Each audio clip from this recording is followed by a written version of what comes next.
de presentar a Gabriel Bombini. Gabriel es magíster en Sistema Penal por la Universidad de Barcelona, es profesor a cargo de la materia Criminología y Política Criminal y adjunto regular en Derecho Penal Parte General de nuestra Casa de Estudios.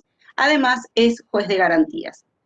Así que, bueno, hoy lo vamos a escuchar sobre política criminal y, bueno, nos meteamos. adelante. Bueno, gracias Juliana.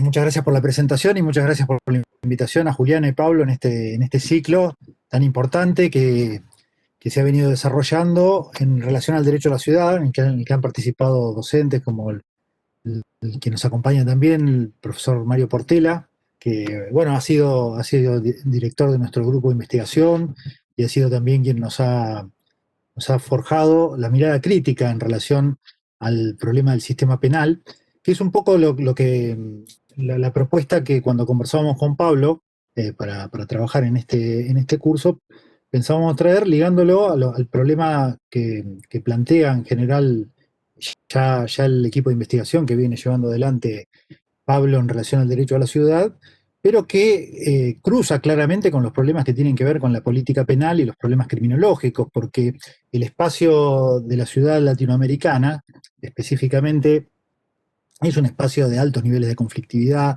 de altos niveles de violencia, y las miradas tradicionales sobre las cuales se enfocan estos problemas desde el punto de vista de las políticas públicas están, digamos, de alguna manera ligadas a enfoques criminológicos que son más bien de orden tradicional. Entonces, parece interesante repensar los problemas que que se expresan claramente en términos, digo, de violencia, de crimen, desde el punto de vista formal, pero que tienen que ver con aspectos que son mucho más complejos y profundos que estrictamente el quebrantamiento de normas penales. Desde este punto de vista, entonces, es que la idea es trabajar en una perspectiva crítica, desde el punto de vista criminológico, y pensar cuáles serían, digamos, de algún modo, los enfoques que hoy una criminología crítica del siglo XXI debería tener para enfocar los problemas de las ciudades latinoamericanas. Esa sería, digamos, de algún modo la propuesta inicial, y en particular, como en el título de la charla lo anuncia, lo preanuncia, bueno, creo que principalmente una mirada atenta de esta complejidad tiene que focalizar en la criminalidad del poder y en el daño social. Este creo que es la definición fuerte sobre la cual voy a tratar de trabajar. Mi idea en términos generales sería generar una breve introducción sobre lo que ha venido siendo de algún modo en el trayecto histórico de la criminología del pensamiento crítico, cómo se ha ido enriqueciendo, digamos, paulatinamente a partir de los aportes que distintas disciplinas le han venido dando durante esta trayectoria, para en el punto final generar, digamos, algún tipo de cartografía de la discusión epistemológica actual en la criminología y cuáles son, desde este punto de vista, las posibles miradas que surgen desde otros contextos, digo, pensados principalmente desde pensadores del norte global, como podríamos denominarlo actualmente, y también cuáles son las miradas que se vienen construyendo desde el sur global y qué significa, digamos, la construcción de una mirada desde el sur global en este sentido o en esta dirección. Básicamente para, de algún modo, volver a repensar cómo se puede construir desde esta perspectiva una convivencia social en el espacio de la ciudad que sea claramente protectora o reivindicadora de los derechos en forma igualitaria o equitativa dentro de estos espacios de convivencia tan conflictivos y tan problemáticos. Bueno, inicialmente uno podría pensar que mirar lo que sucede en una ciudad en torno al conflicto, a la violencia, o más estrictamente al problema del crimen, bueno, podría venir, digamos, ligado estrictamente al análisis de estos fenómenos, ¿no? Tratar de simplemente dimensionarlos, describirlos y tratar de explicarlos de algún modo, ¿no? Creo que esta es una mirada que de algún modo vienen compartiendo quienes gestionan o generan programas de política pública en prácticamente todas las sociedades latinoamericanas. Este tipo de enfoque sobre el problema criminal claramente carece de profundidad, es decir, no comprende la complejidad de esos comportamientos que pueden expresarse en la cotidianidad de la convivencia en los espacios urbanos y que pueden expresarse como criminalidad contra la propiedad, eh, pueden expresarse como ocupaciones de de propiedades, de terrenos, de viviendas, pueden expresarse como contravenciones en el espacio público, pueden expresarse como aquellos comportamientos incivilizados que nos molestan, como el que lleva adelante en las esquinas aquel que está pidiendo una ayuda o limpiando un vidrio. Es decir, un cúmulo de incivilidades, más allá de las denominaciones formales que le dé la ley, que son vistos como precisamente el espacio de los otros, ¿no? Es decir, el espacio de aquellos que molestan, de aquellos que son de alguna manera o constituyen. Un autor, Vincenzo Ruggiero, lo definía muy gráficamente, ¿no? Él pensaba en las geografías imaginarias que se construyen, digamos, en los espacios urbanos para determinar el espacio del nosotros y el espacio de los otros. Esos otros que representan lo indeseable, lo incivilizado, lo burdo, lo feo, esa es la construcción sobre la cual, de algún modo, generamos la diferencia y también sobre las cuales generamos políticas públicas que tratan de reforzar esa diferencia. Este tipo de intervención sobre ese tipo de conflictos requiere una mirada de mayor complejidad y ha sido la criminología, paulatinamente, la que ha venido construyendo un saber crítico en torno a la mirada de este tipo de relaciones que se dan en el espacio urbano.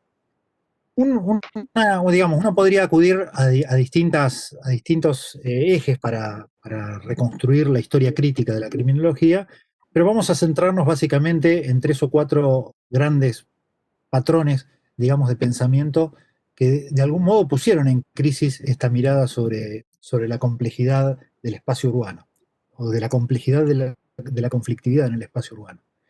Un primer eje está muy ligado al desarrollo de las primeras formas de la sociología norteamericana, allí en los años, sobre las primeras décadas del siglo pasado. Es decir, la constitución paulatina de lo que con posterioridad fue verdaderamente el Departamento de Sociología de la Escuela de Chicago.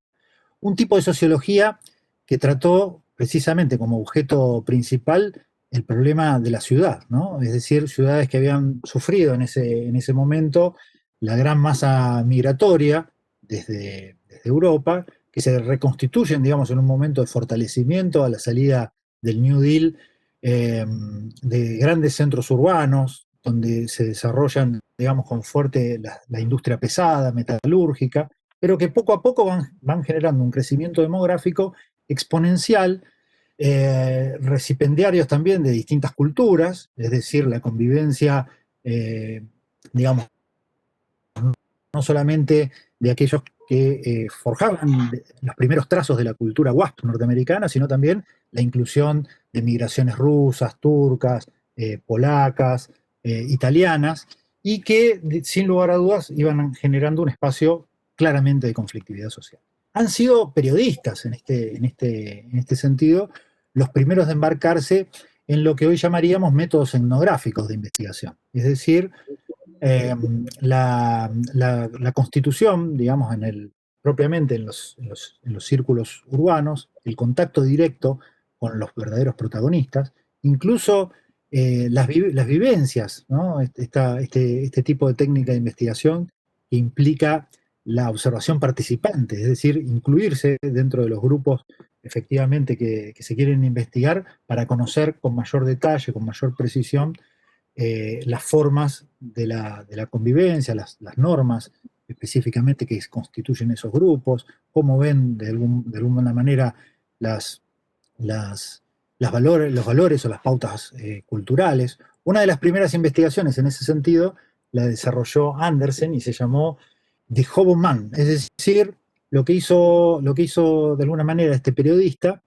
es forjar precisamente esta técnica de investigación participante al convivir con aquellas personas que en pleno desarrollo de las urbes norteamericanas, bueno, resistían ese tipo de transformación conviviendo como homeless, ¿no? Es decir, simplemente viviendo en el espacio público, digo, algunas de las expresiones que le damos y que son, digamos, bien representativas de lo que pasó en ese momento, ¿no? Vivían en los caños, ¿no? Vivían, claro, en las grandes caños de infraestructura que se iban implementando en el marco del crecimiento de las ciudades, y ahí mismo se desarrollaba una subcultura que Andersen estudió con particularidad.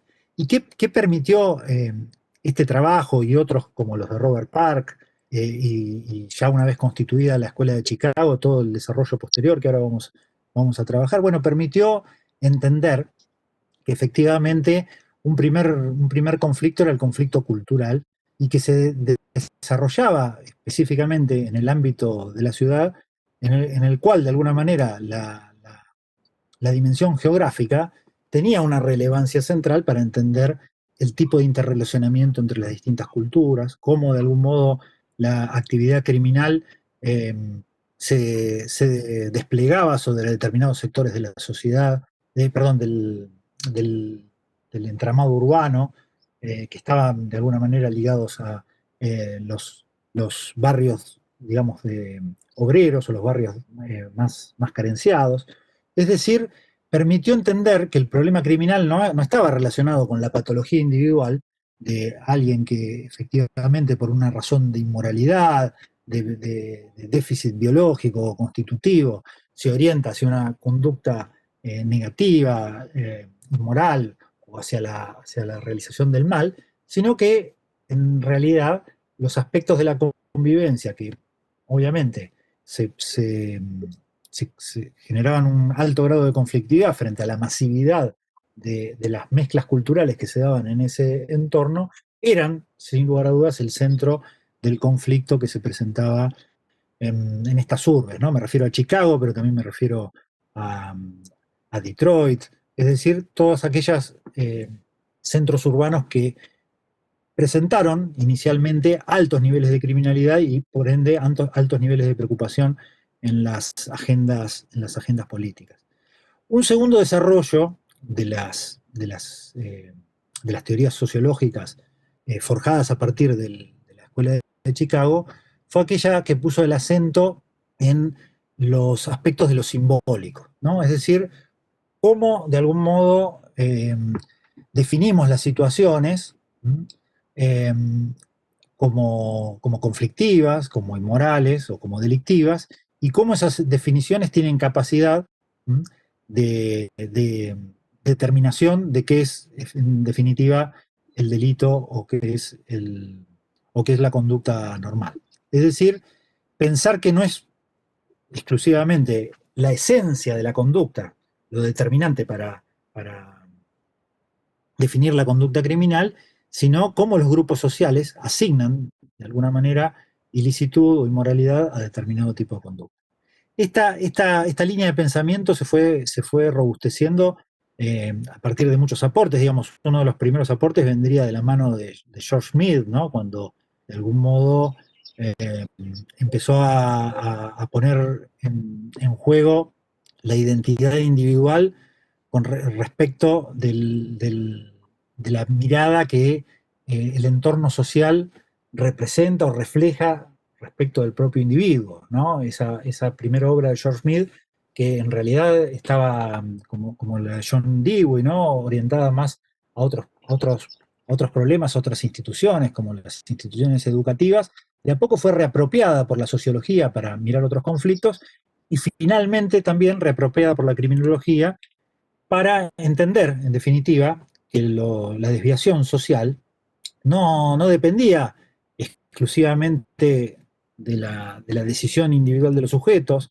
pero incluso tampoco de la conflictividad que se dan en los espacios urbanos y de los cruces culturales, sino principalmente de la asignación de ilegalidad o de desviación que determinados grupos sociales podían o tenían capacidad en el entorno social, por el prestigio de su voz, por el prestigio de su palabra, por de alguna manera constituirse en voces hegemónicas de la moral en su tiempo, definir entonces como desviadas o criminales. En este sentido, la obra de Howard Becker es bien representativa, ¿no? En donde Becker, también desarrollando técnicas similares de observación participante, bueno, como músico de jazz, se inmiscuye en el ámbito, en ese ámbito nocturno, también en ciudades norteamericanas, particularmente en Nueva York, y a partir de ahí puede empezar a determinar cómo son las definiciones de ilegalidad,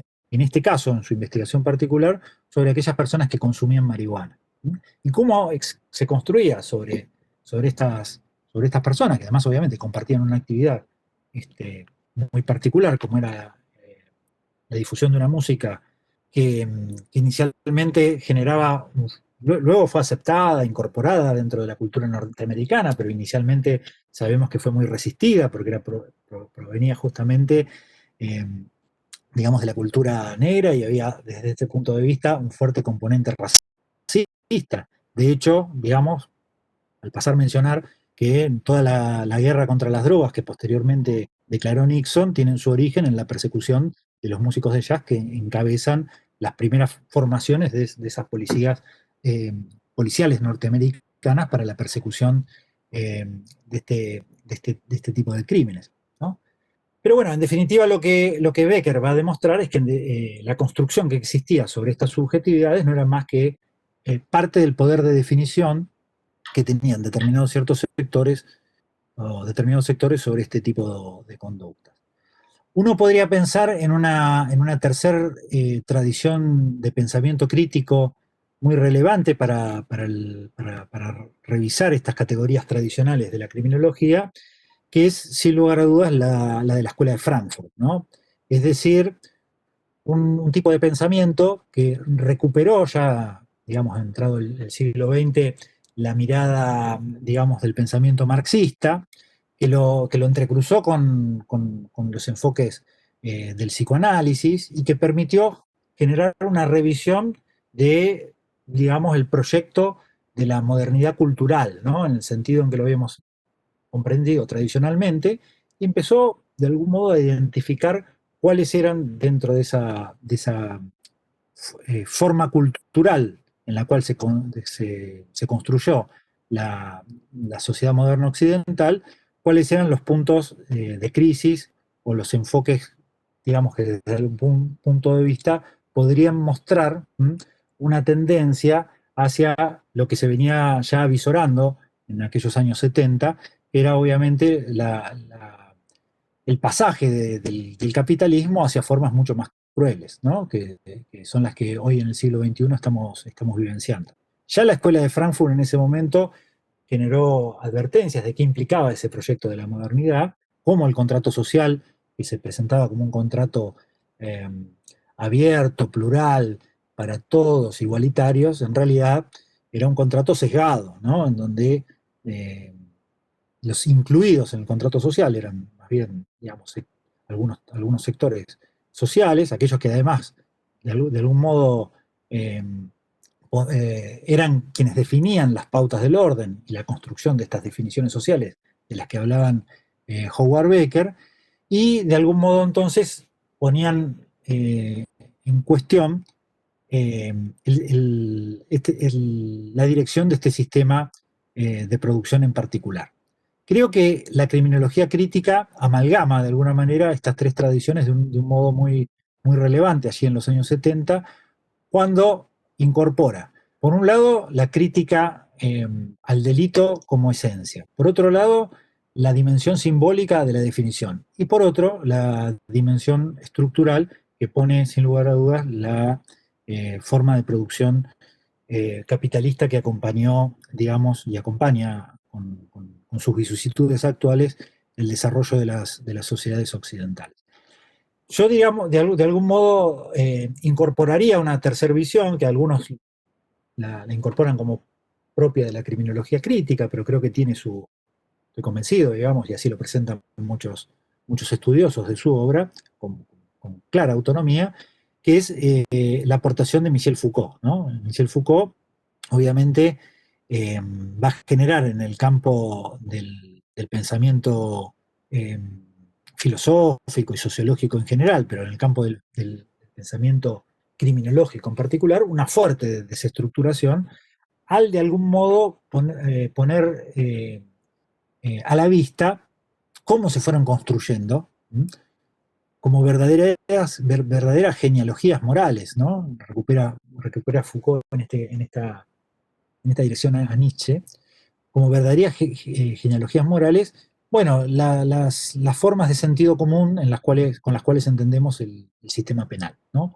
Pensamos que, bueno, que la necesidad del castigo, la necesidad de una policía en el espacio público para el gobierno de la ciudad, la necesidad de un sistema de justicia criminal, la necesidad de la prisionización o de la cárcel, han sido de alguna manera, digamos, esenciales a las formas constitutivas de la sociedad, y sin embargo Foucault demuestra cómo se constituyeron de algún modo con la emergencia de la sociedad moderna y con las necesidades disciplinares que esa sociedad expresaba, en las cuales, digamos, se expresan unas formas de gobierno de lo social muy significativas para entender las formas de gobierno de la ciudad del presente.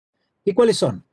Bueno, la forma de la institucionalización, es decir, la segregación del espacio público de aquello de lo que no es deseado, ¿no? Foucault afirma que una serie de instituciones, junto con la prisión, fueron surgiendo y consolidándose paulatinamente alrededor de la misma forma institucionalizada de la prisión, pero que fueron gobernando distintos espacios de lo indeseable.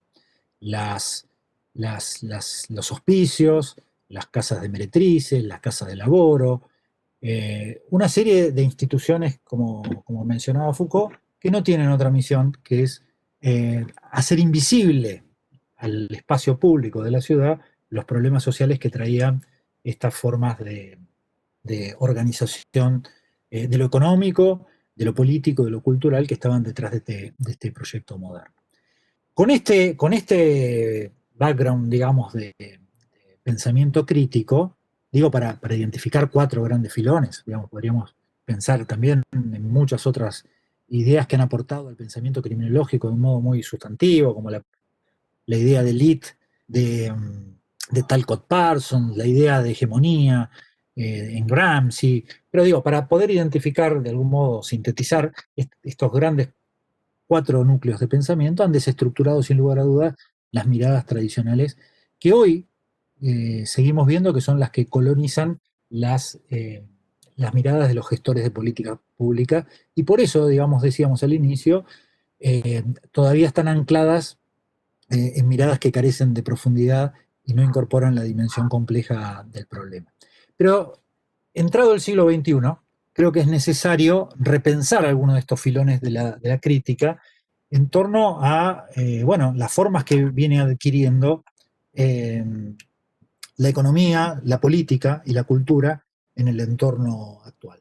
Porque si bien, digamos, estas tradiciones de pensamiento todavía tienen mucha vigencia y son, sin lugar a dudas, muy, muy importantes, lo han sido para desestructurar la conceptual, pero todavía siguen siendo marcos de análisis relevantes, es necesario poner en juego nuevas miradas o nuevas dimensiones que permitan enfocar principalmente aquello que consideramos ejes constitutivos del enfoque actual, es decir, la criminalidad del poder y el daño social.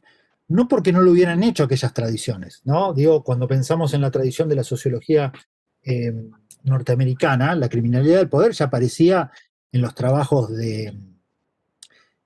por ejemplo, de Sutherland, ¿no? El delito de cuello blanco.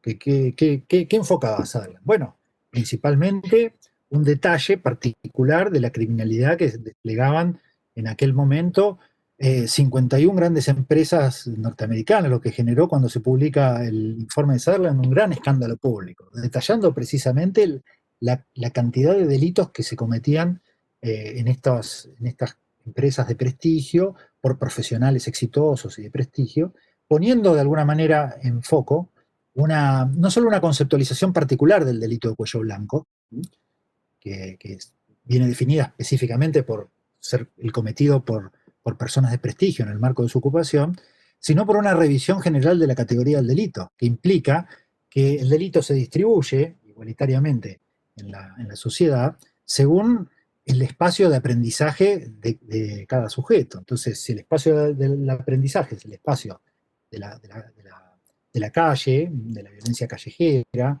de un tipo de aprovisionamiento de bienes que requiere el uso de la violencia, bueno, seguramente entonces ese aprendizaje va a llevar adelante un tipo de conducta criminal, pero por el contrario, si el aprendizaje o el contexto de socialización se da en un marco de profesionalización, en una ocupación empresarial, no es que no se van a aprender comportamientos eh, ilegales. También va a haber una forma de aprendizaje en esos contextos que va a replicar las mismas formas de aprendizaje del comportamiento ilícito que se dan en otros sectores sociales. Con un aditamento particular que me parece interesante y que es recuperado por este autor sobre el cual voy a volver más adelante, que es Vincenzo Ruggiero, ¿no? Es decir, la diferencia, la difusión de la diferencia entre lo lícito y lo ilícito, ¿no? Y que se ve muy claramente en las investigaciones de Sutherland. Es decir, para los hombres de negocios que estudiaba Sutherland, esas formas de la ilicitud, que no eran más que falsificar documentos, eh, presentar balances falsos a la administración, eh, generar extorsiones, fraudes a las leyes de regulación eh, del, del mercado, de la legislación de marcas, etcétera, no eran más para ellos que decisiones empresariales, ¿no? Una clara difusión entre la ilicitud y la licitud, que es una de las características que recupera Vincenzo Ruggiero para analizar el crimen en las grandes urbes actuales. ¿Qué va a decir Ruggiero? Bueno, él lo que va a trazar es una mirada integradora de la criminalidad de los poderosos y de la criminalidad de los débiles. Él va a decir, en el contexto de desarrollo actual, del capitalismo tardío, en los grandes conglomerados urbanos, principalmente, digo, para poner un ejemplo muy claro, los latinoamericanos, que son exponenciales, ¿no? Ruggiero hace referencia a algunas ciudades europeas, pero si eso lo trasladamos a nuestras realidades latinoamericanas, tenemos unos conglomerados urbanos exponencialmente muchos mayores desde el punto de vista cuantitativo en lo demográfico, pero también con mayores niveles de inequidad y mayores niveles de violencia. Bueno, lo que va a decir Ruggiero es, en realidad hay una línea de continuidad entre la criminalidad callejera, aquella que se despliega con violencia, aquella sobre la cual recaen los sistemas penales, respecto de la criminalidad de los poderosos, que en realidad son quienes manejan los mercados ilícitos en los cuales recaen esa criminalidad callejera. ¿Sí? Digo, el mercado de drogas se constituye, digamos, de un modo espiralado, de modo en que existen, sin lugar a dudas, quienes lo gobiernan y quienes evidentemente no despliegan las conductas de microtráfico en el espacio urbano y por ende no son alcanzados primordialmente por los sistemas penales, sino son aquellos que de algún modo no solamente deciden y gobiernan el espacio de ese mercado, sino que también son quienes se quedan con las mayores ganancias y quienes son indemnes o impunes, dice Ruggiero, al sistema penal. Pero pensemos en otros mercados ilícitos, ¿no? Es decir, pensemos en el mercado de personas, ¿no? Pensemos en los mercados de, de otros tipos de objetos que, que si bien no son prohibidos como las drogas, tienen también su mercado ilícito. Y Ruggiero remarca otra condición que me parece muy interesante, que es el retomar la idea de Sutherland sobre la difusión de lo lícito y lo ilícito, ¿no? Como también esas estructuras de gobierno de los mercados ilícitos que no se exponen en la, en la, en la, en la cotidianidad de la violencia callejera, a ser atrapados por el sistema penal, también se mueven en una difusa línea entre lo legal y lo ilegal. Es decir, a la par del despliegue de mercados ilegales, también llevan adelante conductas dentro del marco de de lo legal, ¿no? A veces también a través de lo que es los blanqueos de capitales y tal, pero hay una difusión muy marcada. ¿Qué, qué capitalizamos de estas ideas bueno, inicialmente de Sutherland, pero posteriormente retomadas para enfocar en la ciudad actual por Vincenzo Ruggiero? Bueno, la necesidad de enfocar en la criminalidad del poder y la necesidad de enfocar en el daño que provocan determinado tipo de conductas, independientemente que infraccionen o no la ley penal o independientemente de que se exhiban respecto al sistema penal con mayor grado de violencia en el espacio público, ¿no? Una verdadera criminología del poder, que a mi modo de ver debería tener por lo menos tres grandes focos de análisis. La criminalidad del poder estatal, la criminalidad del poder económico y la criminalidad del poder patriarcal. Creo que en cada uno de los mercados ilícitos que nosotros podamos poner el foco, estas tres dimensiones van a estar presentes, ¿eh? Una lógica de mercado que apunta, digamos, a hacer, digamos, eh, ser exponenciales las ganancias, ¿m? Una participación, aquiescencia o tolerancia del Estado, ya sea por participación directa, por la no persecución a través del, del sistema penal, y la presencia del poder patriarcal, en donde vamos a ver también que o participando como, como eslabones fungibles o como objeto de victimización aparecen también las mujeres trans, como lo vemos prácticamente en todas aquellas conductas que son más visibles en el espacio público, ¿no? Creo que esto es el señalamiento que me parece interesante remarcar, ¿no? Son aquellas que miramos y vemos en el espacio público.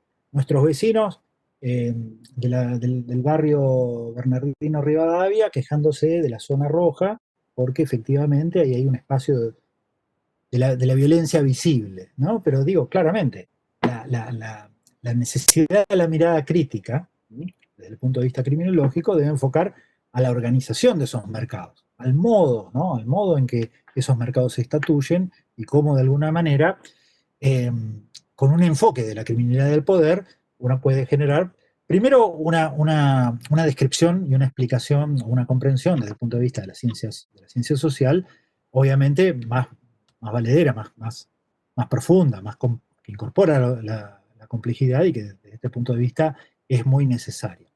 Pero también luego, desde el punto de vista de las políticas públicas, políticas en general o las políticas específicas que puede llevar adelante el sistema penal, bueno, la necesidad de reencauzar o de reorientarlas para que efectivamente se pueda, de algún modo, generar no solamente una política criminal más eficaz, sino también más justa, ¿no? En donde, digamos, el sistema penal no se constituya en un reforzamiento simplemente de las formas de la inequidad social que tiene nuestras sociedades latinoamericanas en la actualidad. Creo que es un problema de criminología teórica, pero creo que también es un problema de política criminal empírica. Creo que las dos dimensiones creo que tienen que ser bien observadas. Bueno, la segunda o el segundo concepto que pongo en juego es el concepto del daño social, ¿no?, que fue recuperado, digamos, por algunos colegas. En este caso hay algunos trabajos de Iñaki Rivera Beiras que junto con un grupo, eh, digamos, más amplio, empezaron a revisar, digamos, en general, un tipo de estudio que no tenía diálogo con la criminología, pero que se iba definiendo conceptualmente como una semiología. Es decir, como una identificación de cuáles son los comportamientos en la sociedad que generan mayor dañosidad social, que justamente tienen esta característica de la menor visibilidad que se da en el espacio de lo callejero, de lo público, y por ende su menor presencia en el espacio de las agendas de construcción política en este campo.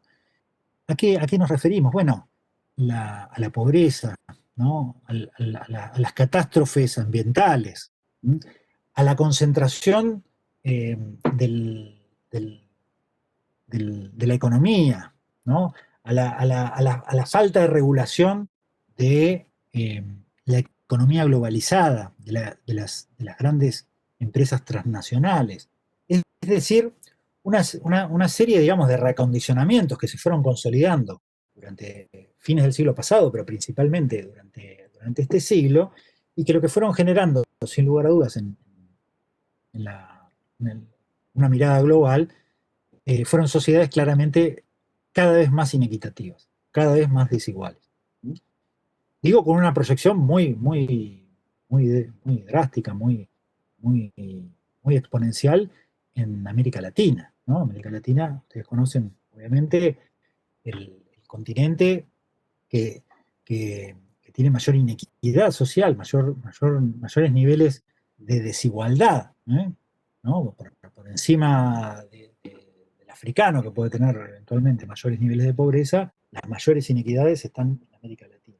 Pero casualmente también los mayores niveles de violencia, ¿no? Sin lugar a dudas, la región más violenta, digo, cualquier cifra que revisamos, pero siempre hay una que se toma como referencia, que es los homicidios dolosos. Bueno, los homicidios dolosos en las urbes latinoamericanas, bueno, superan largamente no solamente los que se producen en las urbes europeas, sino también en los países asiáticos o africanos. Es decir, de algún modo, pensar que hay una serie de conductas que debemos comenzar a ligar con esas expresiones de la violencia callejera.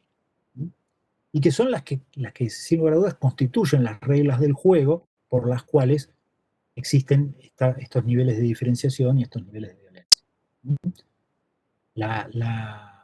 Digo, para ejemplificar con el trabajo de estos colegas que mencionaba, ellos mencionan, por ejemplo, la difusión de armas ilegales en Europa. Digo como un problema serio, como un problema, sin lugar a dudas, que no debe ser desatendido, cómo los países que, que se enmarcan dentro del espacio de la Unión Europea proclaman, de alguna manera, discursos de la paz, etcétera, como también, de algún modo, participan eh, directa o indirectamente en esos mercados ilegales de armas. ¿Sí? Pero pensémoslo desde nuestras latitudes, porque en el espacio europeo el problema de las armas, en el espacio público, en las ciudades, es más bien relativo, es muy poco representativo. Bueno, otra vez, los niveles de homicidios dolosos cometidos por arma de fuego son realmente pero muy bajos. En cambio, en las ciudades latinoamericanas son extremadamente altos, ¿no? Entonces la difusión de las armas en las ciudades latinoamericanas se expresa directamente en cantidad de muertes, en cantidad de violencia. Estas relaciones, ¿no?, nos llevan a pensar en un concepto que se fue afianzando en las ciencias sociales y que es la mirada del sur, ¿no? Cuando Boaventura Sousa Santos hablaba de la necesidad de construir una epistemología del sur, no tanto como una referencia geográfica, sino como una referencia que en realidad mira específicamente a la materialidad y a los símbolos de la inequidad y a la desigualdad dentro del espacio global, bueno, requiere también una integración en el campo criminológico. Es decir, mirar cómo eh, la criminalidad del poder provoca daño social y cómo lo provoca en determinadas latitudes de un modo más enfático que en otras. Aunque digamos, los poderes, eh, las ganancias, eh, la- las formas hegemónicas de ver cómo funcionan los mercados y cómo deben ser, desde este punto de vista, la actuación de los estados y los sistemas penales en el campo de la política criminal, vengan definidos en otros contextos o en otras latitudes. Acá emerge, digamos, este concepto que hoy se viene discutiendo en la criminología, de una criminología del sur, ¿no? Una criminología del sur tiene que poner, no solamente es que también, digamos, es una mirada interesante, no solamente es una mirada comparativa de los padecimientos que pueden tener aquellos países que geográficamente están ubicados en el sur global, es decir, una mirada comparativa entre cómo se despliegan estos discursos y estas prácticas y estos programas político-punitivos en países asiáticos, en países latinoamericanos, en países africanos, que también es una línea interesante, sino cómo se construyen, digamos, en las formas del poder eh, eh, estatal, económico y patriarcal en las relaciones norte-sur. Este me parece que sin lugar a dudas es una línea mucho más fructífera de análisis y que está hoy en la discusión, ¿no? Ha sido recuperada por muchos autores, eh, Máximo Soso y Kenny Carrington han iniciado una línea de trabajo en torno primero a definir qué es una criminología del sur global, en donde, digamos, me apoyo en muchas de estas ideas que les estoy comentando, pero también en definir cuáles son los campos de la indagación, ¿no? Cuáles son los campos prioritarios de la investigación empírica para el futuro.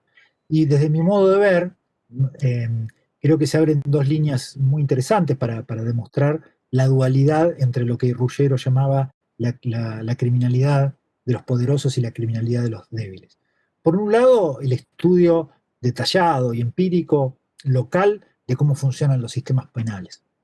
Pero por otro lado también el estudio más ambicioso, de carácter global, de cómo funcionan las lógicas del poder eh, económico, patriarcal y estatal. Es decir, me parece que esta dualidad en la mirada de lo micro y lo macro son esenciales para reconstruir eh, la criminología del sur del siglo XXI. Zaffaroni retoma una idea como para ir poniendo un marco de cierre, me parece interesante mencionarlo, porque él recupera otra categoría que está presente también en algunas de las propuestas de Boaventura Sousa Santos, pero hay todo un desarrollo de otros autores, desde Fanon en adelante, pero bueno, hoy hay infinidad de desarrollos en este sentido, que es la recuperación del concepto de la dominación colonial, ¿no? Y me parece muy interesante cómo lo recupera en la última obra, que justamente se llama, que textualmente se llama la nueva crítica criminológica, ¿no? Cómo recupera la noción de una neocolonialidad, ¿no?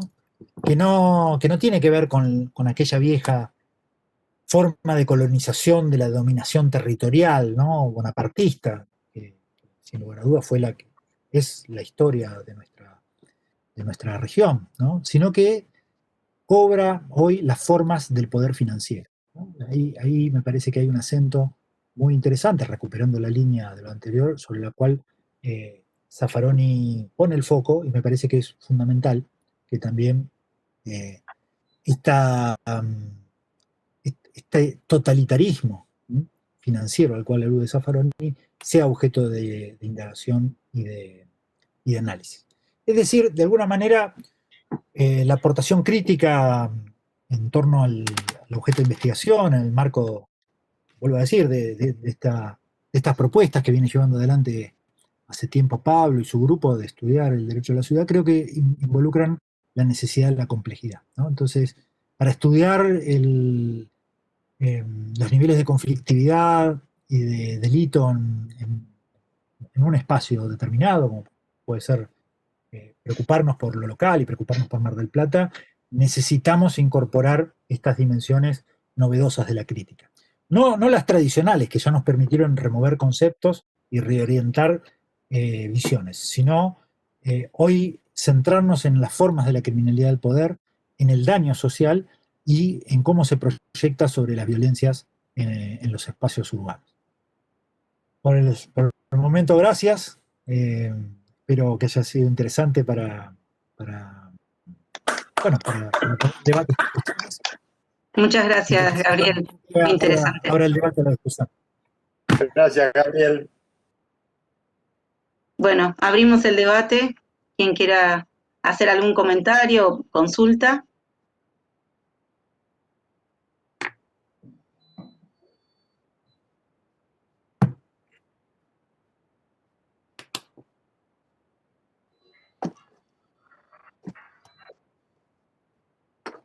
No hay nadie para ir rompiendo el hielo mientras vas recibiendo las preguntas, Juli. Me pareció excelente, gracias como siempre, Gabriel, y muy buenos los aportes. Ya lo hemos charlado mucho con vos, como lo decías, la importancia en la ciudad de la mirada integral. Algo que siempre hemos destacado es no podemos mirar el problema de la vivienda o el problema de la calle, sino mirar los problemas de lo que está planteando vos de la criminalidad. Me pareció muy, muy interesante. También me gustó mucho lo que hablabas de Howard Becker en cuanto a las caminatas y las experiencias, porque me recordó una muy interesante también para traer acá, que es la de William Bunge. William Bunge hizo lo que fueron conocidas como las expediciones geográficas en Detroit, a fines de los 60 y comienzo de los 70, justamente algo muy novedoso para el momento, que fue salir con gente de la universidad y en Detroit yendo a los barrios. Detroit con muchos barrios de color muy, muy marginados. Y la experiencia consistía en salir a caminarlos, recorrerlos y hacer una cartografía espacial, algo que ahora está volviendo a ponerse de moda y que Bunge lamentablemente después quedó olvidado y, según contaban los geógrafos actuales, terminó conduciendo un taxi en Detroit y alejado de la parte académica, justamente por estas experiencias innovadoras. Creo que lo que vos mencionabas de Becker iba en esa línea, y me parece muy interesante que por ahí, bueno, mientras tienes las preguntas vayas ampliándolo o comentando eso. Claro, Pablo, interesantísimo. Creo que es fundamental, digamos, este viraje metodológico, ¿no? Es decir, la voz de quienes padecen lo que estamos describiendo es fundamental para lograr primero, una adecuada descripción, pero una adecuada comprensión, ¿no? Digamos, la ruptura definitiva de la idea de que el saber se construye en la academia, ¿no? El saber se construye en esos espacios donde está el conocimiento real de lo que sucede. Y me parece que entonces tenemos que reorientarnos para tener un diálogo permanente, franco, y también pensar entonces, desde este punto de vista, en recuperar aquellas viejas metodologías de la Escuela de Chicago que han sido tan ricas y que hoy, bueno, digamos, para quienes venimos del campo de lo jurídico, nos generan, obviamente, algunas dificultades porque tenemos que remover, digamos, algunas miradas sobre los problemas que están anclados en lo normativo, pero que también nos enfrentan a un desafío muy rico, muy interesante, ¿no? Escuchar las voces las voces del padecimiento. Y ahí me parece que está la clave metodológica. Estoy de acuerdo, creo que justamente lograr lo que planteamos, esta pedagogía crítica de no creer que nosotros, por estar en la academia, somos los que sabemos, sino que el saber es esa construcción compartida, porque a veces genera un poco de rechazo en aquellos a los que uno ingenuamente cree estar ayudando y traer soluciones, y en definitiva uno creo que debe aportar el saber, aportar el conocimiento, hacer una mirada, pero lo fundamental es saber qué quiere la otra o el otro, que ellos sean lo que estén planteando y se sientan realmente autores de eso. Así que por ahí va. Exacto, y recupero otra idea tuya, ¿no? Recién, Pablo, comentabas la cuestión de la vivienda, ¿no? Entonces digo, me parece que este contacto, digamos, con cómo se presentan estos problemas, me parece que la universidad tiene el desafío de darle voz también, ¿no? Entonces, recuperar digo porque son problemas que hoy están directamente ligados a las respuestas del sistema penal, ¿no? En buena medida hay una respuesta por parte del sistema penal a determinados tipos de conflictos que, bueno, que reconocen estructuralmente, creo que las dimensiones que fuimos mostrando de la criminalidad del poder y del daño social. pero que hoy me parece importante se les pueda dar voz, ¿no? Visibilidad. Entonces, este tipo de ensayo investigativo que recupere esas voces, que las haga visibles y que de alguna manera ponga también en la agenda de debate público, en la visibilidad pública, qué es lo que sucede, cómo son esas trayectorias vitales, en qué contextos se surgen ese tipo de conflictos y que no se restrinjan exclusivamente a la intervención de las policías o de la ley penal o del sistema de justicia, me parece que es una misión ética de la universidad actual insustituible, ¿no? Tenemos esa misión, ¿no? Y ahora lo veo ahí a Ariel y digo, me acuerdo también en algunos de otros encuentros su participación en cuanto decía, bueno, la necesidad de que efectivamente los debates salgan de estos espacios que, los cuales circulan, en los cuales nos reafirmamos y tal, y que, bueno, de algún modo podamos también cumplir esa misión desde la universidad, de salir del espacio, no sé si llamarlo corporativo, refractario, de los propios portadores, productores, portadores y quienes debatimos sobre el saber y también entonces visualizarlo. Creo que me parece que ahí hay una clave de democratización que, bueno, es nuestro desafío viene siendo, pero creo que lo tenemos que reafirmar más que nunca en este momento, ¿no? Sí, justo en parte me respondiste, yo estaba pensando si considerabas que la respuesta a estos tipos de problemas tenían que provenir del derecho penal o no. Bueno, y en ese sentido sumo la consulta de Karina Adam, que dice, excelente exposición. ¿Cómo pensás, Gabriel, las prácticas necesarias para la prevención de la criminalidad y de las violencias en el marco del acceso al derecho a la ciudad? Bien. Sí, a la primera cuestión que planteabas vos, digo, Ferraioli intercede en esta discusión con un aporte interesante, que es pensar la criminología más allá de los límites del derecho penal, dice Ferraioli, ¿no? Y me parece interesante la mirada, porque, bueno, evidentemente el campo de la criminología debe abrirse a las definiciones formales de la ley penal y enfocar en el daño social. Y digo, las respuestas probablemente no tengan que ver entonces con sistema penal, ¿no? Me parece que también la apertura no solamente es a la identificación que aquello que aunque la ley no haya definido como delito, genera, digamos, en nuestras sociedades enormes daños, y entonces también trabajar en, en soluciones que no provengan del sistema penal. Porque el sistema penal, bueno, lo que nos muestra es que siempre da sus muestras de selectividad, indemnidad, y difícilmente pueda dar soluciones definitivas. Pero cuidado, esto no significa renunciar al sistema penal o renunciar a un programa eh, político penal de reencauzamiento, ¿no? Como lo pensaba Barata en su tiempo, ¿no? Barata decía, los derechos humanos son el límite de la intervención penal, el derecho penal mínimo, pero también son el objeto, ¿no? Allí donde hay derechos humanos a tutelar, el sistema penal debe reenfocarse. Creo que eh, hay que trabajar dentro y fuera del sistema penal. Y creo que esto también, de algún modo, enlaza con lo que preguntaba, con lo que mencionaba Karina. Creo que la construcción de un programa de estas características es bien complejo, ¿no? Es bien complejo. Requiere, obviamente, ¿no?, de voluntades individuales, ni, ni del espacio universitario, mucho menos, ¿no?, pero ni del espacio de la política. Requiere, de algún modo, ir construyendo unas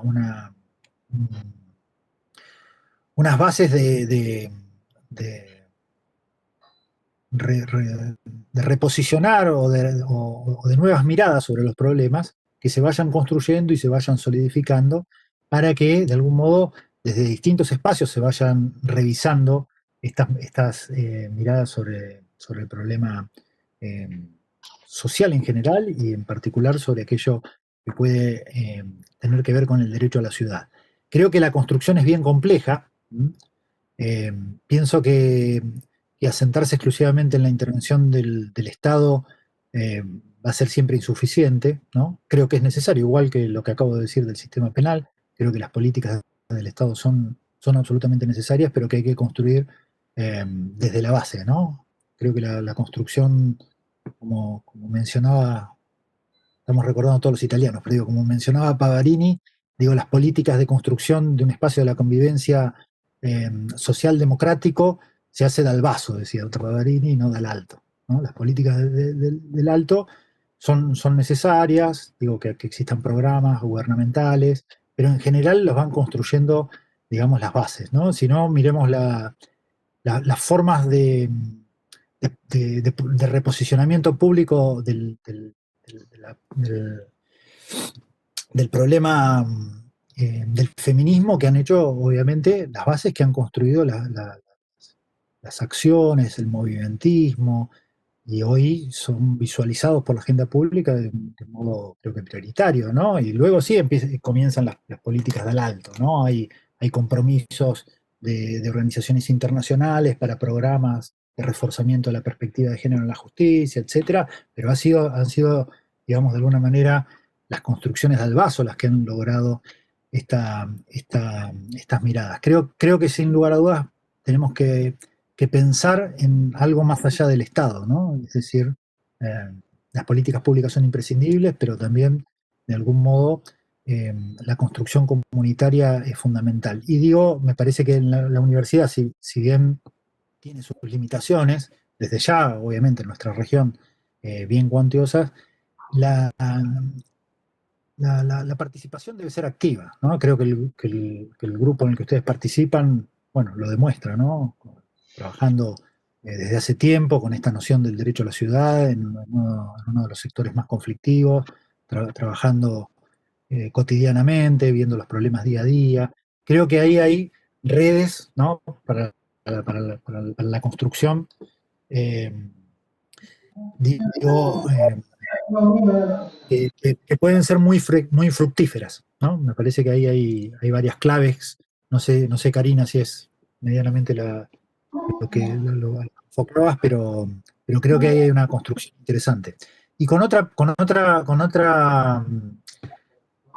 perspectiva que me parece interesante, que la había dejado un poco ahí en el tintero, pero para discutir ahora también, que fue sugerida, que es una base necesaria para el pensamiento crítico, criminológico crítico también del presente, que es la noción de interseccionalidad, ¿no? Esta noción que hoy viene siendo bastante recuperada, pero que hay que proyectarla en toda su dimensión, ¿no? Es una expresión de una... Digo que surge desde el sur, ¿no? Porque justamente es una autora, Crenshaw, que desde una mirada subalterna va construyendo una categorización que me parece prioritaria para mirar la posición de los poderosos y de los débiles, en el sentido de Ruggiero, ¿no? Entonces, miremos que en cada problema de la ciudad hay interseccionalidad para atender, ¿no? Migratoria, juventud, género, eh, eh, condición o inserción social. Ahí hay siempre, digamos, en cada problema del derecho a la ciudad hay una problemática de derechos plural que atender en clave de interseccionalidad. Me parece que eso también es un enfoque imprescindible para la discusión del presente, ¿no? Sí, justamente en relación con eso, acá en Mar del Plata surgió claramente con la pandemia el problema que existe con las mujeres transmigrantes. Yo colaboré con un grupo de extensión de trabajo social que en realidad ahí se vio efectivamente que es un problema de interseccionalidad y un problema de ciudad. ¿Por qué? Porque, digamos, en un principio no encajaban en ningún plan social. ¿Por qué? Porque no tenían documentos, porque tenían problemas con migraciones, entonces la ayuda estatal no llegaba. Entonces estas personas, la directora y codirectora del proyecto de extensión, armó como una red un poco informal en la que colaboró María Julia y otras colegas, para poder paliar este déficit del Estado, que en realidad era un déficit que tenía que ver justamente con que estas personas están completamente afuera del sistema. Y por otro lado, lo que a mí más me llamó la atención es que me acerqué en un momento, digamos, a uno de los domicilios y en realidad me decían, la municipalidad creo que no llegó o también le dejaron las cosas a los que estaban adelante. ¿Por qué? Como vivían atrás, directamente no alcanzaban a acceder a su espacio. Entonces ahí se ve cómo la ciudad o el espacio geográfico también está permeada por estas desigualdades que son múltiples, digamos, que son interseccionales. Y bueno, me quedé pensando en varias cosas, como esto que hablamos del problema del barrio Rivadavia y cómo eso se puede resolver, porque también es entendible la demanda de los vecinos, digamos, y que bueno, no sé, vos dirás, pero me parece que por ahí el sistema penal no es la respuesta, sino más bien un tipo de, no sé, de mediación o de búsqueda de otra alternativa. Sí, gracias Juliana por la intervención porque creo que son ejemplos bien claros de lo que pretendía decir, ¿no? La experiencia de los comités barriales de emergencia, bueno, esta actividad que ha hecho la universidad, bueno, nosotros hemos trabajado también con la Secretaría de Extensión de Ciencias de la Salud en algunos proyectos. Eh, bueno, me parece que ahí está una clave de construcción, me parece muy interesante, ¿no? Que digo, vuelvo a insistir, no sustituye la programación política del Estado, pero me parece que es crucial para la consolidación de este tipo de transformación. Y bueno, la pandemia, como en muchas cosas, ha sido trágica por pérdidas, por dificultades, por complejidad, pero también ha reconstruido, pienso yo, ¿no? Pues quizás soy un poco utópico, pero digo, ha construido, digamos, también otras miradas de la solidaridad, ¿no? Y pienso que en este momento eh, hay, hay muchas personas embarcadas, grupos trabajando en red, en forma nodal, que creo que son experiencias muy interesantes. Digo, puntualmente, el Comité Barrial de Emergencia me parece extraordinariamente rico para una indagación y una investigación, para ver cómo se constituyó, bueno, no solamente cómo surgió, cómo se desarrolló, cómo se fue acoplando a las problemáticas y cómo fue, digamos, acompañando de algún modo como una verdadera construcción de política de lo público, ¿no? En el sentido amplio de la palabra, que sin lugar a dudas es interesante para visitar. Y la universidad tiene, digamos, desde hace un tiempo, digo por la experiencia local, ¿no? Pero obviamente se replicará en otros espacios, pero por la experiencia local, muchos espacios muy interesantes, los centros universitarios, bueno, los programas de práctica sociocomunitaria, la conceptualización misma del compromiso social universitario sobre el cual trabaja Néstor Secchi. Me parece que hay, digamos, un espacio muy interesante, muy rico, que genera entusiasmo para la participación y para el vínculo también entre lo que hablábamos, ¿no? En otras reuniones, ¿no? El vínculo entre la, entre la investigación y la acción, ¿no? Entre la producción de conocimiento, la reproducción, un círculo muy virtuoso y muy rico, en donde me parece que hay espacios para el trabajo que son bien interesantes. Digo, para complementar la otra cuestión que decía Juliana, esto que Ruggiero mencionaba como las geografías imaginarias, bueno, a veces las geografías imaginarias y, digamos, casi siempre son no solamente imaginarias, sino que son reales, ¿no? En nuestra ciudad es todo el espacio, el arco oeste de nuestra ciudad. Y uno mira, ¿no? Mira claramente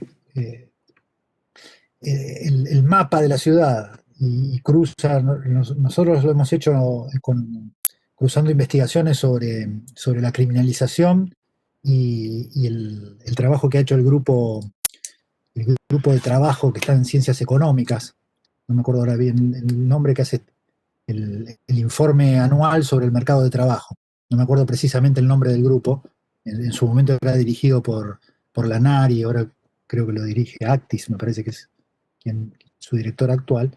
Bueno, cruzamos, claro, todos los problemas que desde el punto de vista social se manifiestan sobre el arco oeste de la ciudad son exactamente las personas que están, digamos, los domicilios o los sectores, las personas que están criminalizadas en las unidades penales.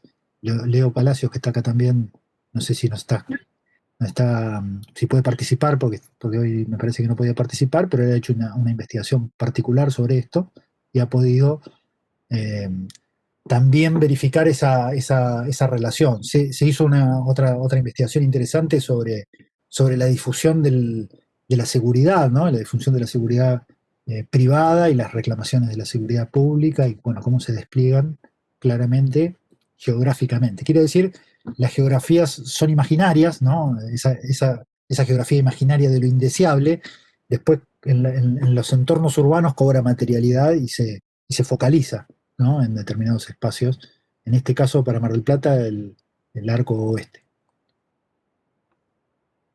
Y ahí Leo estaba agregando, gracias Leo, debe tener problemas con el sonido para hablar. Sí, creo que estaba con problema. Sí, estaba. Hola, ¿ahí me escuchás? Ahí te escuchamos. Sí, Sí, se te ahí escucha tenía bien. algunos problemas de conexión. Sí, ahí estaba haciendo la referencia, estaba completando la referencia que marcaba Gabriel, porque sobre todo lo que tiene este grupo, digamos en particular, ¿no? Para sumar el dato ahí, es que ha logrado sostenerse casi a través de más de 2 décadas. Entonces, digamos, el insumo que genera, digamos, con los estudios sobre la estructura local de producción y específicamente ahora que hacen digamos, el reporte anual de la situación sociolaboral digamos, en Mar del Plata y Batán es fantástico. Y eso se pone sobre el tapete acá, ¿no? La dificultad en conseguir no solo, digamos, estudios empíricos, sino además que hayan sido continuados durante muchos años y que permitan hacer líneas extensas de análisis, ¿no? Bueno, problema que con Gabriel y en el grupo muchísimos, y sobre todo en relación al tema de la seguridad, ¿no? Ahí, bueno, por agregar, Gabriel, digamos, la tarea de Hernán Olaeta, ¿no? A partir de esta, digamos, intento de recopilar líneas largas en el tiempo en referencia a cuestiones que tienen que ver con seguridad, de datos muchas veces que tienen que proveerse de diferentes fuentes porque no existen, digamos, y que permitan análisis, no solo que aporten a la interseccionalidad, sino análisis, digamos, más profundos, es fundamental. Así que bueno, ahí está. Me parece que es digamos, un punto más para tener en cuenta. Se proyectan estas tareas, como las que estaba mencionando Gabriel y Pablo, bueno, la posibilidad también de continuarlas, ¿no? De que tengan una proyección larga en el tiempo es fundamental. Gracias, Leo. Yo creo que eso es fundamental, tener insumos para poder trabajar y esos insumos que tengan ya una trayectoria. Yo quiero mencionar lo que señalaba Gabriel, estas posibilidades que tenemos de empezar a participar. Sabemos todo lo que estamos en derecho de hace mucho tiempo que en general siempre tenemos una historia de trabajar hacia adentro y no estar en la materia de extensión, es decir, no salir hacia afuera a dar algo a la comunidad, más allá de lo que uno individualmente cada uno puede haber hecho, pero institucionalmente creo que siempre fue una deuda nuestra la tarea de extensión.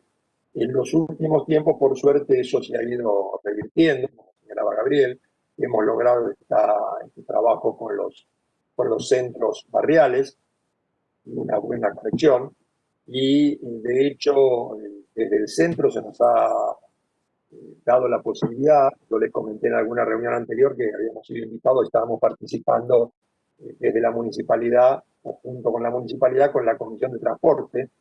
En el día de ayer me llegó la invitación al centro porque había anunciado ahí mi hija está doctorándose mañana en el área de accesibilidad y desde la municipalidad nos invitan al centro, especialmente como ya tiene lugar de trabajo en el centro, para que participemos en el PLAMAC, el Municipal de Accesibilidad.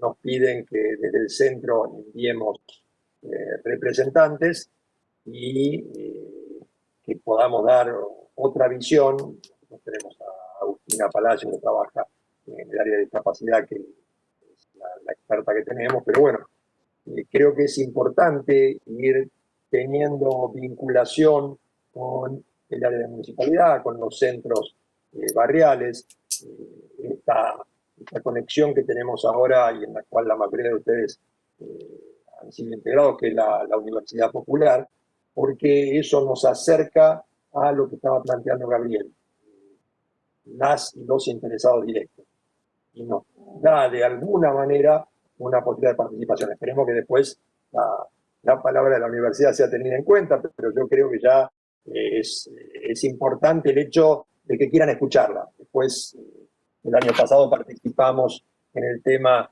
de las playas y en la ley que está ahora bajo tratamiento para la información pública. Por ahí vos, Ariel, podés saber más de eso. Ahí me tocó estar como invitado participando y creo que son pasos importantes en los cuales la universidad va tomando otro rol. Creo que es el que tenemos que tener como investigadores críticos comprometidos.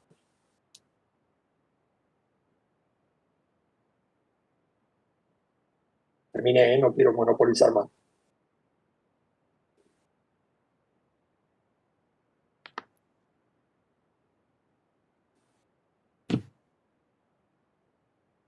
Bueno, hay muchos temas últimamente locales. Por ejemplo, no sé si Ariel querías agregar y te corté. Ah. No, me quedé pensando en todo el tema de las playas, que es algo, un reclamo histórico y que, bueno, no sé si lo ubicaría dentro de la criminalidad del poder, creo que sería exagerado, pero bueno, como algunos que tienen capacidad de modificar la legalidad o infringir de algún modo la legalidad, se apropian del espacio público y no atienden para nada a los reclamos de la gente que está insistiendo con ese tema.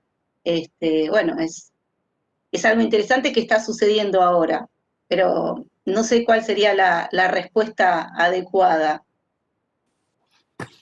Si no es criminalidad del poder, hay daño social, ¿no? Porque digo, hay imposibilidad de garantizar pluralmente el derecho a la ciudad, en este caso el derecho al acceso a las playas, que obviamente es parte consustancial, esencial de nuestra ciudad, pero también hay, digamos, problemas ambientales, es decir, hay un núcleo de conflictos. Digo, en este caso me parece que más allá de que pueda haber también, desde el punto de vista formal, delitos, hay un conflicto que atender que produce daños sociales y que, digamos, en términos de Ferraioli podríamos salirnos del espacio de las definiciones formales, pero hay necesidad de indagar en torno a eso, verificar cuáles son los conflictos, escuchar las voces y buscar también las soluciones, ¿no?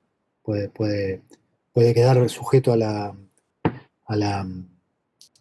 solución en el campo de la política, ¿no? Pero creo que hay que, sin lugar a dudas, darle la dimensión del daño social, ¿no? Ahí está bien visible. El derecho a la ciudad afectado y eventualmente también, puntualmente, derechos al ambiente involucrados.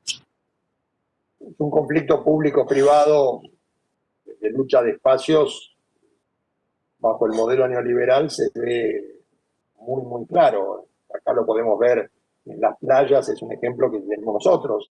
En Buenos Aires lo ven con ciertas zonas en las cuales hay preocupaciones por reurbanizar y transformar de un estacionamiento a una playa en edificios de lujo o country privados, pero es esa lucha. Son espacios que antes eran de la gente, de toda la gente, y ahora son de un grupo, administrado por un grupo.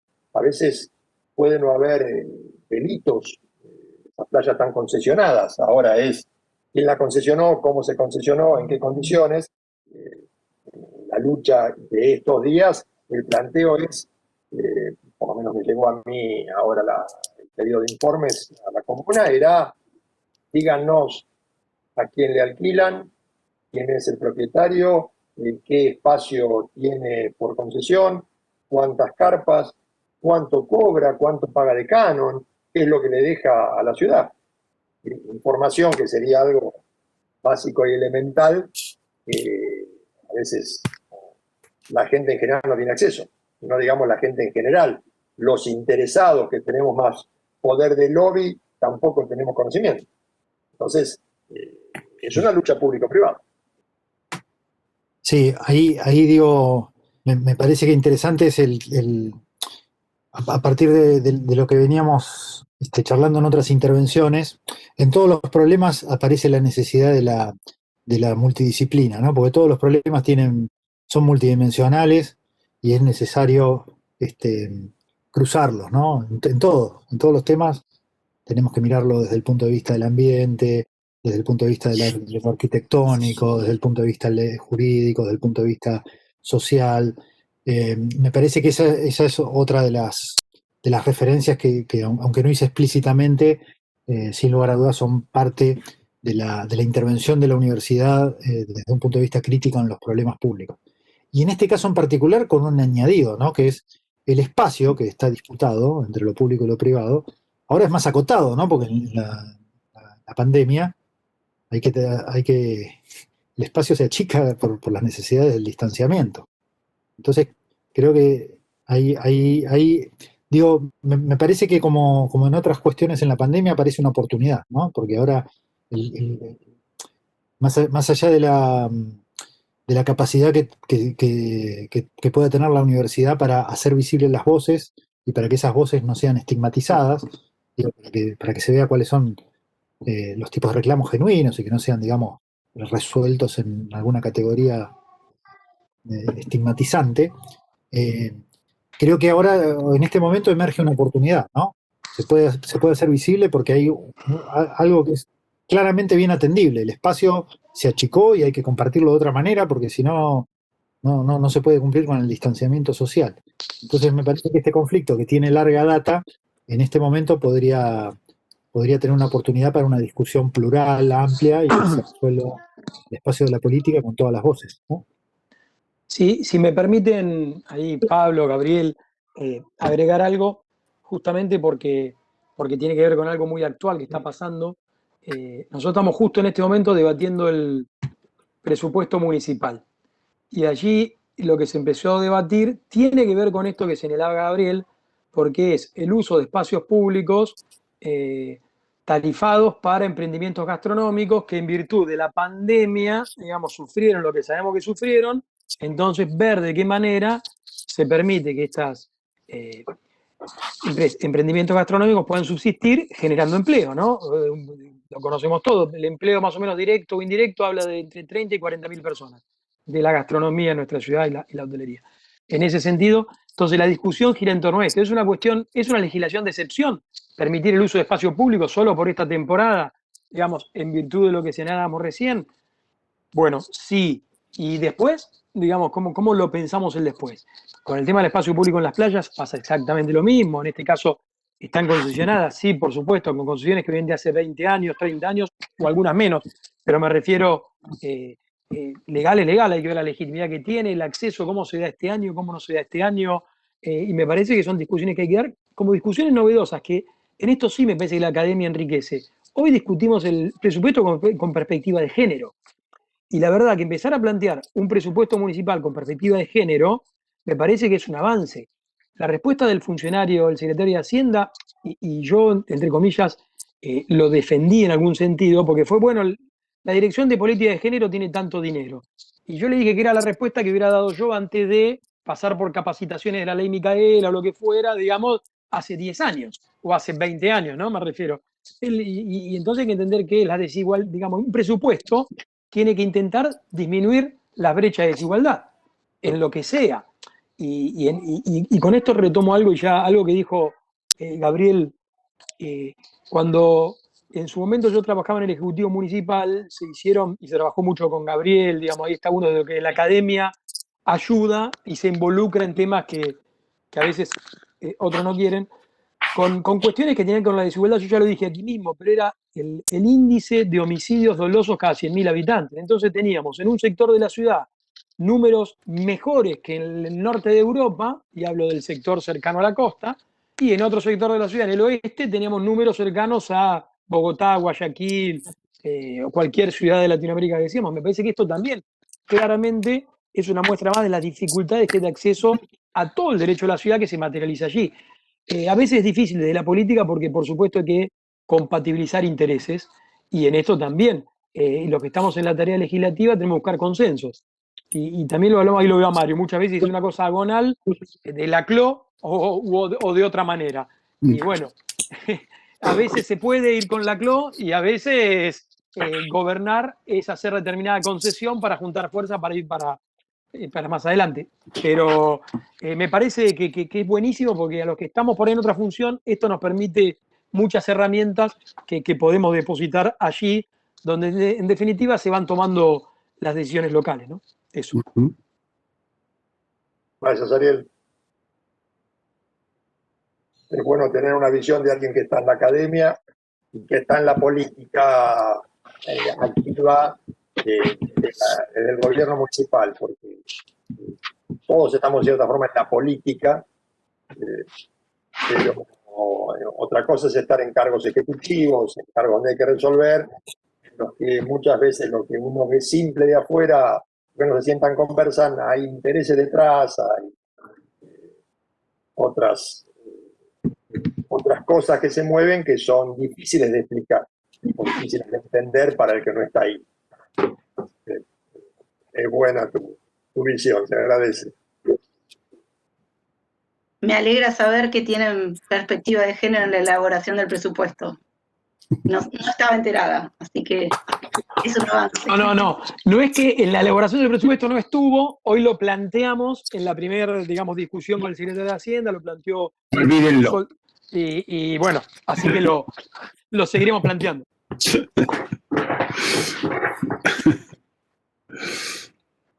Lo que hay que ver es cómo lo están planteando, si lo están planteando por el avance que hay sobre los hombres y el abandono que hay sobre los hombres u otro tipo de avance de género. No, es muy bueno que esté planteado y que esté planteado en serio. Nosotros estamos trabajando en eso.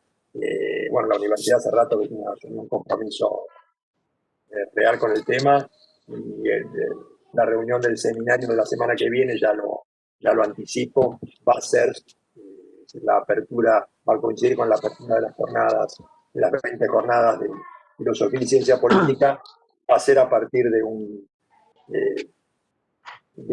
espacio para discutir género en el cual va a estar Juliana, va a estar la doctora Laura Giosa, decana de la UNICEM, y va a estar la doctora Jimena Presa de la Universidad de Cuba. Vamos a tener justamente muy amplio para discutir específicamente el tema de género, que es algo muy, muy presente en este seminario y que creo que no puede faltar, por eso. Y en lo que dice Gabriel, la interdisciplina, las diferentes visiones, hoy pensar la ciudad, no pensarla de una perspectiva de género, no existe. Directamente tenemos que plantearlo así. No existe. Por eso yo quiero insistir con una apuesta por ahí un poco ambiciosa que venimos teniendo desde hace más de un año y pico, en la cual Gabriel forma parte y varios más de los que están acá también la integran, que es esa apuesta por construir una carta por el derecho a la ciudad para Mar del Plata y la región. Yo creo que es algo en la cual necesitamos empezar a instalarlo, empezar las discusiones. No es una cosa que se de un día para el otro, y es algo de lo que se necesita mucha gente en muchos lugares. Empezar a discutir qué ciudad queremos, qué ciudad quiere la gente, no qué ciudad quieren los que dirigen la ciudad o los que son elegidos para dirigirla, sino aquellas y aquellos que no tienen voz. Bueno, esto es un granito de arena, pero me parece que podemos tratar de retomar eso y avanzar.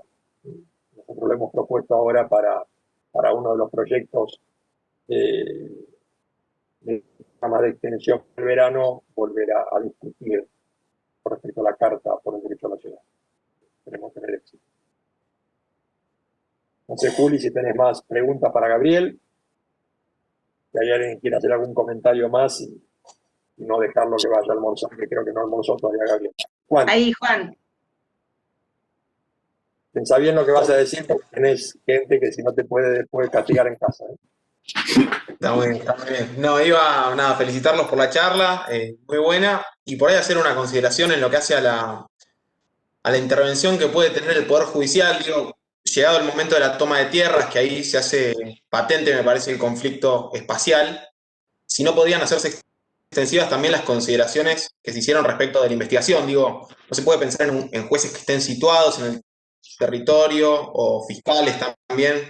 Es decir, una formación alternativa, contrahegemónica, por así decirlo, en el que el derecho penal, si bien llega tarde, pueda tener algún tipo de intervención distinta. No sé si te parece posible o si te parece una línea para trabajar también. Perdón que voy a hacer no es para mí, pero voy a decir algo porque le voy a recordar a Gabriel que la pregunta es para él. La primer ponencia que hicimos juntos, aún como estudiantes, que se llamaba Fiscales Territoriales o Fiscales en el Territorio. ¿Te acordás, Bomba? Hace unos 20. Literalmente estás hablando del siglo pasado, literalmente estamos hablando de otro siglo. Además, los fiscales no estaban en el territorio, cuando se selfies estaban.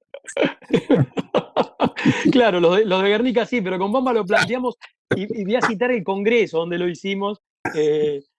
Fue un congreso en la ciudad de La Habana, así que en el año 91, 92, Bomba, no sé, ahí perdón, pero no podía dejar pasar eso porque son gratos recuerdos. Congreso está en el recuerdo. Sí, y bueno, claro, desde aquel momento hablábamos de la bajada del territorio, en este caso de la justicia, y creo que Juan sí, sin lugar a dudas. Si el espacio de la academia es un espacio a renovar, el de la justicia es otro bastante más complejo, ¿no? Que tiene unos niveles de burocratización mucho más altos, y creo que ese camino es más complejo, pero todavía más interesante para el desafío, ¿no? Empezar a pensar en prácticas alternativas, en remover, digamos, esas formas burocráticas. Me parece que sí, y ese es un muy buen ejemplo de cómo intervenir en un conflicto, ¿sí?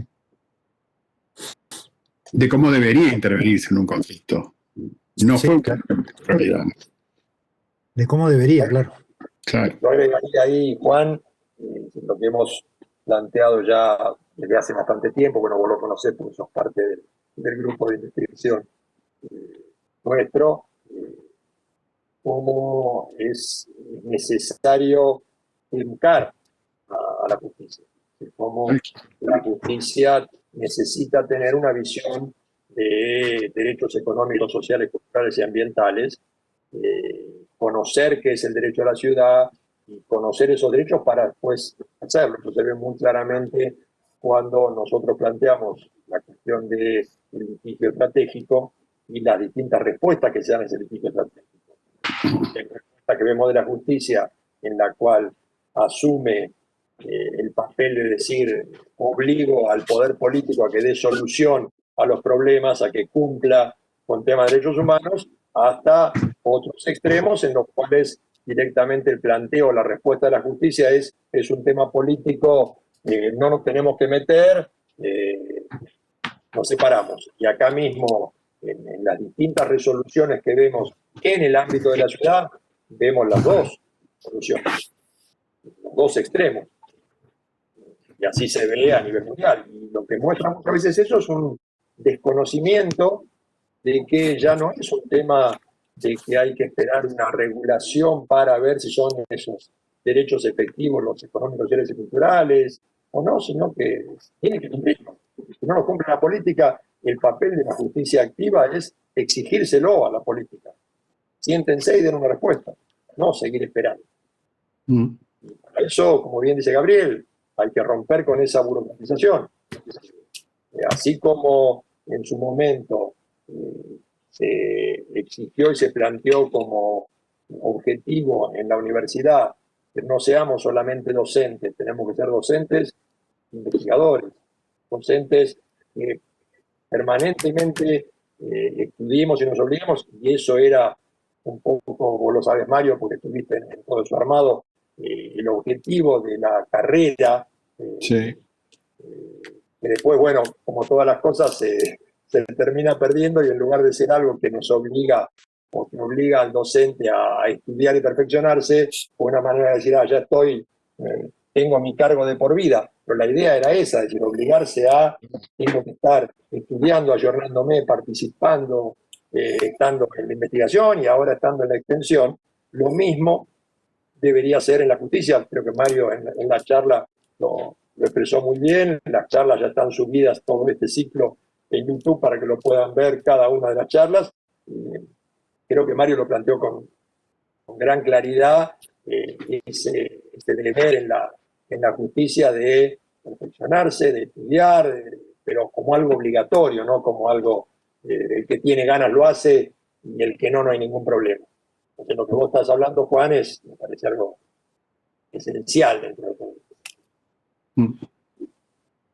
Claro, y pensar la complejidad que tienen los conflictos, ¿no? Ahí me parece que hay una clave de repensar los procesos tradicionales orientados al caso individual, y hay unos niveles de conflictividad que exigen otro tipo de respuesta, mecanismos dialogales, con procesos democráticos, amplia participación de las partes, digamos, sin suplir nunca a la acción de la política, pero sí poniendo los límites cuando hay afectación a los derechos, ¿no? Esta me parece que hay mucho para desarrollar, ¿no? Se ha hecho, digo, hay procesos colectivos interesantes, tenemos el reconocimiento de la jurisprudencia de la Corte Suprema en este sentido, pero todavía hay muchos, ¿no? Porque, digo, hay conflictos que son persistentes, que no encuentran solución ni aún con esos caminos dialogales.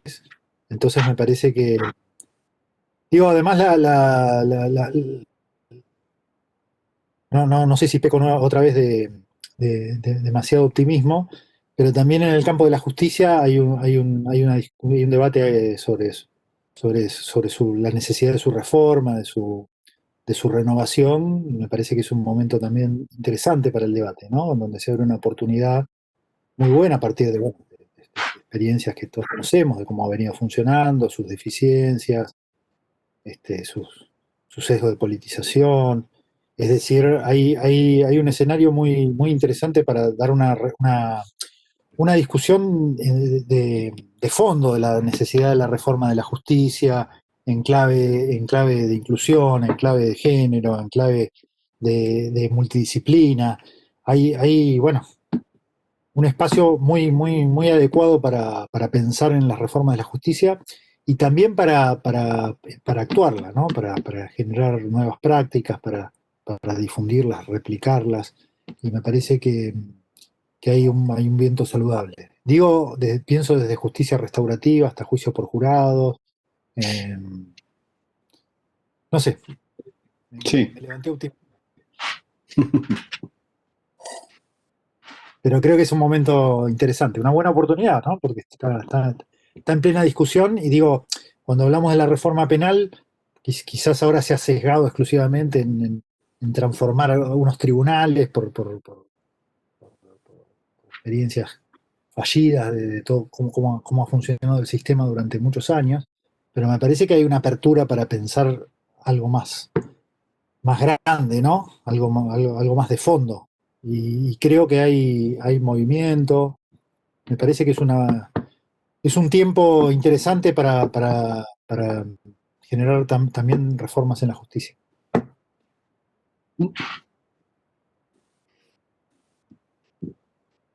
Perfecto, muchas gracias. Gracias. No sé, No Juli, si tenés encuentro, alguna. no, consultas en el chat no tengo. Me quedo pensando quizás un poco, es tangencial, pero está vinculado con esto la cuestión de ahora del impuesto a las grandes riquezas, que un 15% va a estar destinado a la urbanización de los barrios populares, y eso creo que es también esperanzador. Esperemos que se pueda hacer, que sea efectivo y que, digamos, que dé alguna respuesta a este problema estructural del déficit habitacional que tenemos en el país desde hace muchísimos años y que creo que es fundamental en relación con la criminalidad, con el derecho a la ciudad, con un montón de cuestiones que bueno, que ya hace demasiados años que no tienen resolución. Yo, a diferencia de Gabriel, perdón que me meta, me levanté pesimista y veo a través de la aprobación de la ley, veo una acción de amparo, una acción de amparo que va a frenar la posibilidad de implementar el impuesto en los próximos 3 años. Cosa de, lamentablemente, lo veo un poco, ya lo anunciaron además. Lo vamos a judicializar y bueno, y si lo van a judicializar, olvidémonos de que eso existe, ¿no? Me parece, ojalá que no, ojalá que me equivoque, ojalá que algún día el Poder Judicial asuma su rol como tal y deje de mirar nada más que los medios, porque de alguna manera sabemos que las decisiones judiciales hoy en día muchas veces las dictan los medios. Pasó con Guernica, pasa con todo. Y bueno, y no sé, veremos cómo termina. Pero no soy tan optimista respecto a la derivación de lo que se va a recaudar por ese impuesto, que me parece muy bueno, ¿no? Pero, insisto, no confío mucho en Comodoro Pi, que es donde está el poder en serio. Vos estás con el pesimismo de la razón. Exactamente. Y el optimismo de la voluntad. No, yo digo, en eso puntual es muy probable que haya una acción de esas características, veremos cómo se resuelve. Y digo, mi optimismo es que, no sé si es en los resultados, más allá de este problema puntual, sino en la puesta en crisis, digamos, que hay de la justicia en general y la justicia penal en particular, y creo que es un momento para el debate. Digo, me parece que siempre que hay debate hay espacio de la democracia y eso es rico.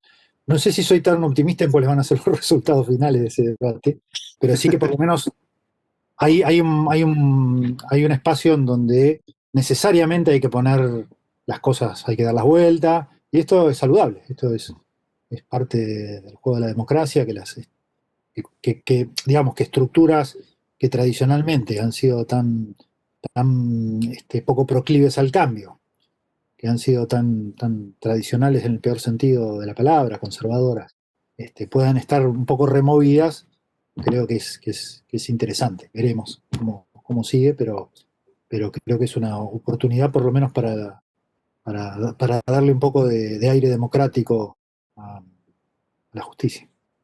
Sí, yo creo que en realidad es un punto de quiebre. Yo creo que estamos en un momento a nivel local, regional e internacional de, como me gusta Rosa Luxemburgo, socialismo barbarie. No hay muchas opciones. Es decir, la derecha, como dice Mario, va a poner amparo, se va a aferrar y su discurso va a ser nada. Y gran parte de la gente está cansando, está llegando a un momento de furia. O la llevan al fascismo o la llevan a una transformación yo temo por el nuevo fascismo. Sí, yo también. Sí. Es lo que se ve con Trump, que uno jamás hubiera dicho en Estados Unidos, van a negar un resultado de las elecciones, no tienen ningún problema en decir. Pero, ni siquiera eso, 71 millones de votos, Pablito. 71 millones de votos sacó Trump. Sin perjuicio de que haya perdido. Claro, es atroz. Es atroz, es terrible. Es terrible. No. Y acá se nos ha escapado, dentro de todo, porque es tan vertiginoso el trasfondo, es la primera vez que tenemos una ministra de Seguridad antropóloga y mujer, ¿no? Esto no fue lo suficientemente ensalzado ni debatido, pero muchas de todas las críticas que vienen también desde lo mediático y desde los poderes establecidos son por eso. ¿Cómo pusieron a una antropóloga de ministra de Justicia? ¿Qué es esto? De ministra de Seguridad, quiero decir. Y bueno, sería una de las posibilidades de una transformación en serio de la perspectiva. Vamos a ver si puede, si la dejan, si ya llevó un año y bueno, veremos cómo sigue. Pero me parece que entra dentro del optimismo ese tipo de cuestiones, ¿no? A ver, pero al votante le gusta mucho también Bernie. Es un tema ese, es un problema. Y son parte de los 71 millones de votos que hubo en el norte, ¿no? Obvio, obvio. Patricia Bullrich también le encanta. Especialmente. Yo creo que la crítica es doble, ¿no? Es antropóloga y es mujer. Y además la crítica pega en ese lugar porque lo que se expone es toda la virilidad, ¿no? O sea, Claro. ¿qué es lo que le falta? Salir a la calle, mostrarse con las armas. Sí, Entonces me parece que está pegando en ese lugar. Es interesante eso. Fíjate Pero que bueno, hay cosas que me parece que son difíciles de explicar por ese lado. Es decir, porque vos ves que Patricia Bullrich gusta, como decía Mario recién, a gran parte del electorado, y no tuvo problema en disfrazarse de Rambo, no le queda muy bien, y salir así. Entonces, a ella la quieren porque se presenta de esa manera. Y si vos mirás mucha parte, no del amor, sino del odio hacia Cristina, es porque era mujer y era muy inteligente y hablaba muy bien. Y cuando mirás o escuchás mucho de las descargas de odio, son de mujeres. Es decir, es como cuando empezó el movimiento de mujeres por el voto femenino, gran parte de la que se oponían eran mujeres. Claro. Entonces vos ahora tenés ese problema. Las críticas vienen de mujeres, cuando vos dirías, las críticas deberían venir de hombres resentidos por una mujer que tiene mucho poder. No, la crítica viene de mujeres. Es difícil de entender de una manera lineal, ¿no? Hay que entenderlo dialécticamente y con esa contradicción tan difícil de explicar. Se adopta la mirada del amo. Sí, si es mujer y es inteligente y habla bien, tiene poder y son muchas cosas juntas para diferir. Difícil. Bueno, excelente, Gabriel. Felicitaciones. Excelente, Gabriel. Un aplauso que quede grabado. Gracias a todos los comentarios, muy lindo. Los participantes. La verdad, para nosotros es una gran alegría que cada vez haya más gente que nos acompaña, más debate, porque esto es lo que queremos, que todos y todas puedan estar charlando sobre esto. La semana que viene tenemos una agenda muy nutrida, vamos a estar enviando toda la invitación porque el espacio del seminario se mantiene el jueves, pero como les decía, ligado con las jornadas, en este horario nuevo de las 14. El viernes vamos a volver a estar en el horario de las 14 y también con otro panel en el de las 18. El viernes va a ser un panel a las 14 en el que vamos a estar hablando de qué viene después de la pandemia, un poco filosofando sobre eso con un profesor español que nos va a acompañar. Pacho Blanco nuevamente va a estar para hablar qué esperamos después de la pandemia, y en un panel del viernes de las 18 horas vamos a estar discutiendo sobre sistemas electorales, trampas y el peligro de la democracia acerca de las elecciones en el último tiempo a nivel continental. Así que me parece que son un par de debates interesantes para participar y para poder discutirme. Así que gracias a todos. Te dejo, Julia, hacer el cierre. Siempre el cierre femenino es mejor. Femenino, Pablo, creo que necesitas una reconversión, pero bueno, siempre lo charlamos. Bueno, no, agradecer el encuentro y que han ido pasando las semanas y cada vez estamos más relajados. Creo que eso es un punto importante. Es cierto que todos tratamos de ser serios en el contenido y en la forma de la presentación, pero es importante que estemos relajados, que podamos conversar, que la academia no sea como un espacio de, digamos, superior. Así que eso, bueno, me gusta y, bueno, saludarlos, que nos volvamos a encontrar. Así que anden bien. Adiós. Gracias. Gracias. Chao, buenas tardes.